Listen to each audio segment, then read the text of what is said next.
Salut les pêcheurs! On se retrouve aujourd'hui pour une petite vidéo afin de vous présenter les différents types d'attaques qu'on peut avoir en pêche au leurre, spécialement le brochet.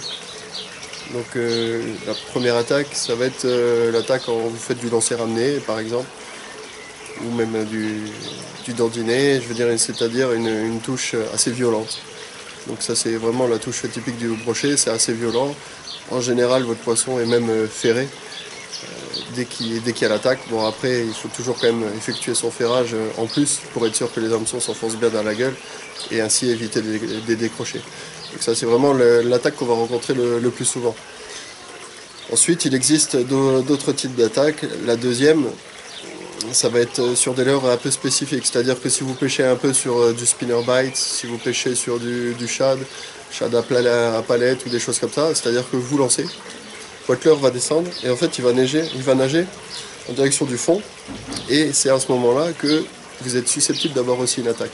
Donc bien souvent les pêcheurs ne font pas attention à ce moment-là, mais c'est vraiment un moment à privilégier. Donc c'est-à-dire que quand vous lancez, vous fermez tout de suite votre pick-up, vous moulinez un peu et vous gardez un peu votre bannière un peu tendue tout en laissant une certaine liberté à votre leurre. Et vous regardez bien et vous essayez de ressentir la moindre vibration. Parce que c'est vrai qu'à ce moment-là, vous pouvez avoir une attaque ou soit avoir un toc, soit un coup de mou. Mais c'est vrai que dès qu'il y a la moindre anomalie, il faut ferrer, il ne faut pas chercher à comprendre. Donc ça, c'est pour le deuxième type d'attaque. Troisième type d'attaque. Alors, vous allez jeter, vous allez ramener tranquillement. Et là, vous allez sentir un coup de mou. Alors, il ne faut pas chercher à comprendre. S'il y a un coup de mou dans la ligne, c'est pas normal, surtout si vous pêchez sur du swim-bait par exemple. C'est sur ce type de leurre que ça arrive assez souvent. Donc s'il y a un coup de mou, c'est souvent que le brochet est arrivé par derrière, il a pris votre leurre, il est parti devant, donc ça fait que vous avez plus de tension dans votre ligne. Et donc là, vraiment, coup de mou, ça veut dire vous moulinez vite et vous ferrez tout de suite derrière. Donc ça, c'est vraiment...